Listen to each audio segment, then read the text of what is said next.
I got you. We're ready when you are. Okay, so really the only one that didn't practice today was Clyde. Like I said, he tested it out a few days ago, and it wasn't quite as good as what we thought it might be, and he thought it might be. So he'll be listed as out when you get the report here, and then everybody else practiced and got some work in today. So we should be good to go from there. We look forward to the challenge of playing Pittsburgh. We know that they're a good football team and well coached. So the guys have had a good week of practice here, and we were able to get outside today, which was a good thing, and get some good work in. So we'll wrap it up tomorrow with our mock game, and then go from there. So with that, time's yours. Let's go first to Adam Teicher. Hey, Andy, wanted to check on a couple other guys. Tyreek Hill, how'd he do in practice today, and will he be up on Sunday night? And Darrell Williams also. Yeah, they practiced today, and they'll be up on Sunday. Yeah. Well, I think so. I mean, unless something happens. Sure. Okay, let's go next to Herbie Teope. Oh, Herbie put his hand out. Let's go to Sam McDowell. Go ahead, Sam. Andy, a couple for you. One really quick. Just in the portion open to media, we didn't see Frank Clark out there. Everything's good with him. He's going to be available. Yeah, he had to go to the bathroom. All right. Glad that got broadcast over live. Appreciate it. That's all right. Just let me know. And then Chris Jones, we just chatted with him. When we asked him about the fact that he started this season wanting to play on the outside, that's where he was. He's moved back inside. He sort of shrugs it off like it hasn't been that big of a deal to transition. From your perspective, is that a bigger transition than he makes it, even if it's more mentally than physically so? Yeah, it was easy for him to move back inside. He worked on the outside part. He's still doing it. I mean, we still move him around and give him shots out there. So it's good to have that flexibility, Sam, is what I'd probably tell you. And I think he's handled it well. He hasn't, those four veteran guys are very, very close, and the backup guys behind him are very close, and they just kind of feed off of each other. All eight of them do their thing. So it's a good room right there. Aaron Ladd. Go ahead, Aaron. Hey, appreciate the time here. Two questions. First one kind of about Pittsburgh, kind of from the owner to the coach to the quarterback there and what they have and the stability in their organization. Does it remind you of what you all have built here in Kansas City?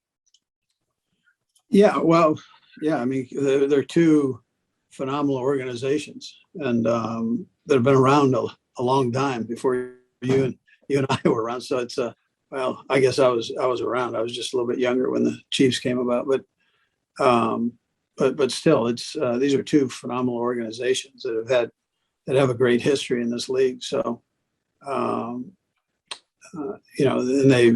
I know the ownership is relatively close too. So they've been doing a long time together in this league. And in your tenure as a head coach, you've been to 8 conference championship games. Is there a common theme or maybe something that you think is a key to sustaining playoff runs and having success this time of year? Yeah, I think having a good, stable organization, probably getting back to your original question, having the front office being solid and on the same page, and the personnel department being on the same page with general manager, with Brett, and then the coaching staff, and then having good players. I mean, you can't really do one without the other. It doesn't work that way. So having everybody kind of come together, I think is kind of one of the neat things about this business that's important. So for success, we've been fortunate to have a little bit of that chemistry, which is a real plus. It's a tribute to Clark, what he's done here. Looks like we got 3 more. We'll go right down the line, starting with Todd Lebo. Go ahead, Todd.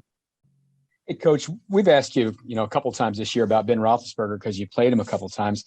I don't want to ask about what he is now, but I want to see what your thought about him early, because you used to see them all the time in the preseason, right? Pittsburgh and Philly would play back in the day. Did he look like a Hall of Famer type guy when you saw him then?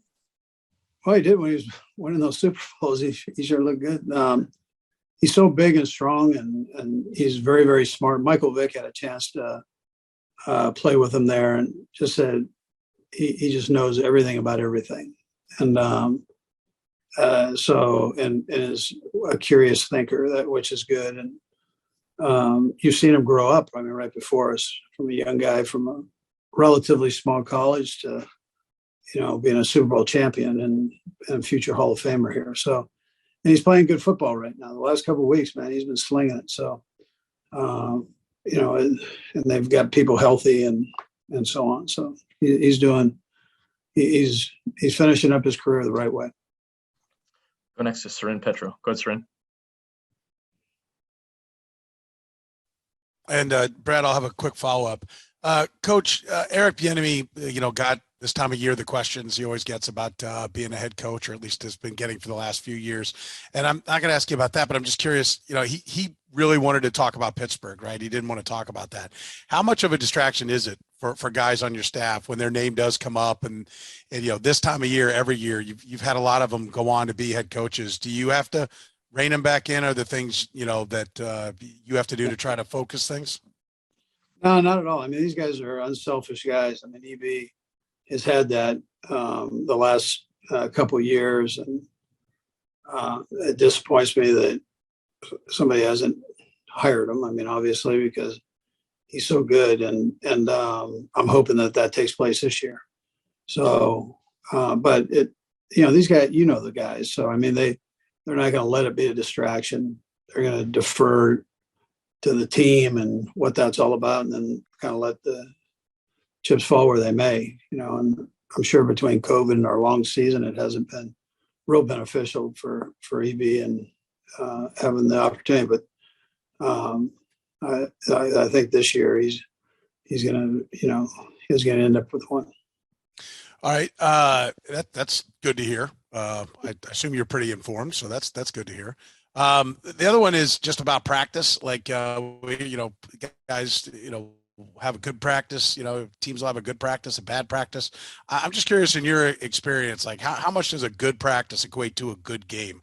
Like, how often do you leave going, oh, we had a great practice, and you turn around and like, wow, we didn't carry that over. Like, how does that correlate? I can't tell. I mean, I've had a couple of games I've coached in, so I mean, you know how that goes. I mean, that sometimes it gets you like that. The majority of the time, though, if you have good energy during the week, you end up with pretty good energy during the game.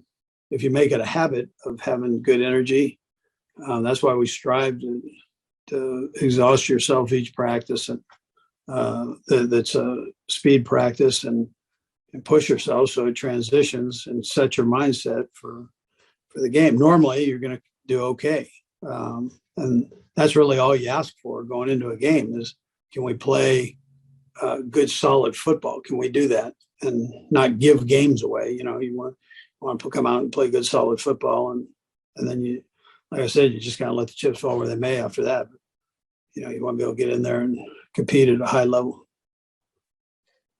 Coach, I think that covers us. We appreciate the time. Thanks for joining us. Okay, good. Thank you. All right, guys.